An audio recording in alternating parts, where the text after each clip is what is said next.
Hi YouTube, let's change the rear hub assembly on this 2014 Mitsubishi Outlander. This is the SE model. It's equipped with a 4-cylinder engine and it is front wheel drive only. Alright, so as you can see, I already jacked the car a little bit, but let me take a parenthesis and tell you what I'm using as far as tools and parts go. With a part, the hub assembly I bought, I went the cheaper way with O'Reilly's, and this is the part number. I already did the passenger side almost a year ago, and it's been working fine. This cost me $170 some. The dealership wants more than twice that amount for the original, the OEM, but I'm taking my chances. Anyway, so to loosen the lug nuts, it is a 13/16. In case you're interested, I use this bar. We're gonna use a rubber mallet at some point, 14 millimeter that you have either one of these guys. I'm actually gonna assist myself here because the bolts that go in here, they're quite tight, and I'm having an extra 17 millimeter here. This 10 millimeter ratchet, this particular style, I'm gonna use to loosen the sensor here, and I have this guy as X. I am removing and replacing the driver's side. So let me get under the car and show you the bolts and the sizes that you guys are gonna be removing here with me. All right, here we are. So we're gonna be removing this guy. This is 14 millimeter. This is 14. If we go way back here, let's see, over there where my finger is right now, right here, that's a 17 millimeter. Actually, the 4 of those holding the actual hub assembly, and this little guy right here, this is the 10 millimeter. This is another 17, and you get the hang of it. So let's remove the tire now. Now when it comes to safety, jacking, and using towers and all that, I'll let you figure that out. This is just showing you how I do this guy here. All right, with the wheel out, let's start out with this bolt. We're gonna remove this one and this one, 14 millimeter. With the bolts out, we are going to remove the caliper, and we're gonna place it carefully right here. See, this is a good thing with this vehicle, that you can put it in here. Make sure that you don't bend this too much. All right, so now we're gonna remove our pads and place them somewhere around here, I guess. And the next step will be, let's remove the 14 millimeter bolt that we got in here and in here. For this one, it's a little tighter, so let's use this bar right here with a 14 millimeter socket. Just in case, remember, lefty loosey on both of them. So what I do is just basically loosen them first, and then I remove the rest by hand. Okay, so at this point the bracket comes off, and we can place it right here. Make sure that none of the little brackets that are in here get lost, so careful about that one.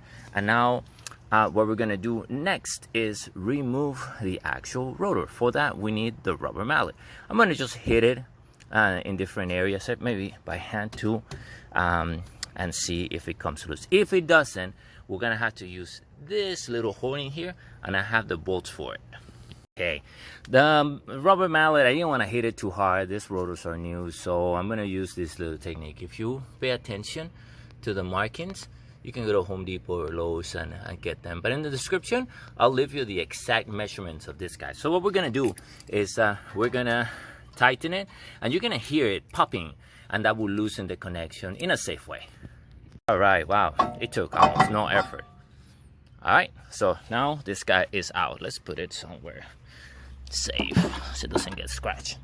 All right, so now we're gonna remove the 4 bolts that are here on the other side, but first we're gonna remove the 10 millimeter bolt that I showed you earlier for the sensor. That is self-explanatory. Just remember, lefty loosey, that's all.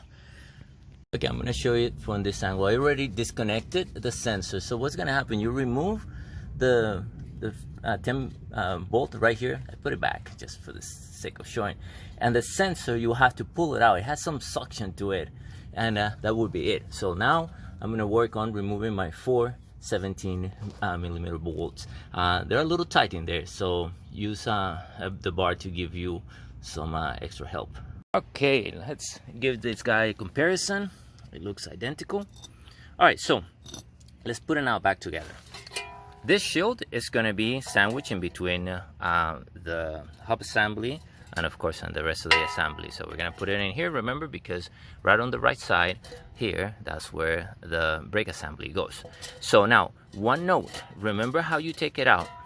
And what we want is, see, notice how it goes. It'll go like this with a little plasticky thing going like so.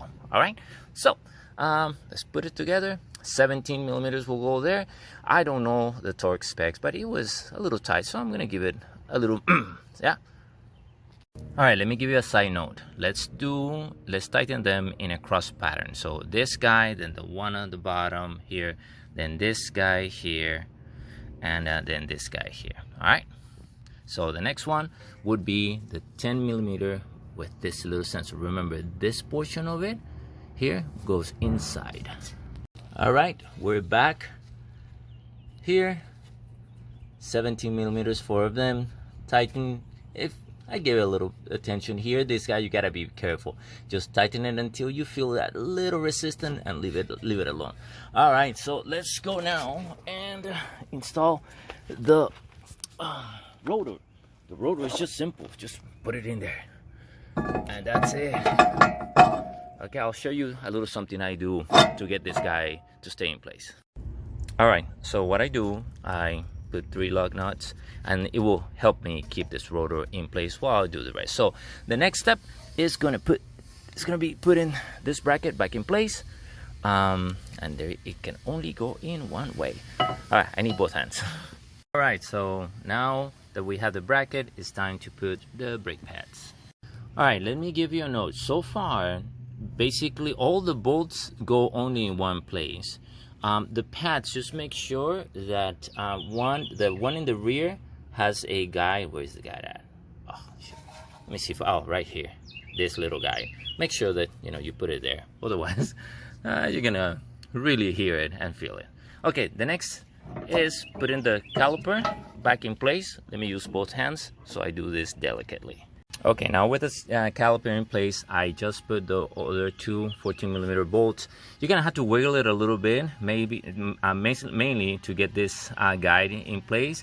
And then once it fits, try to do it by hand. By the way, I do not recommend using impact tools on any of this thing. Yeah, so go easy at it so that way you don't cross thread anything. Okay, so and at this point, it just put the wheel back in there, and that's it. I think the rest you guys know how to do. So let me step back here. The sun is bad. This job easily with OEM parts and at the dealership will cost you I would say north of $550, $600. So all I did was spend $170 some. Did it myself.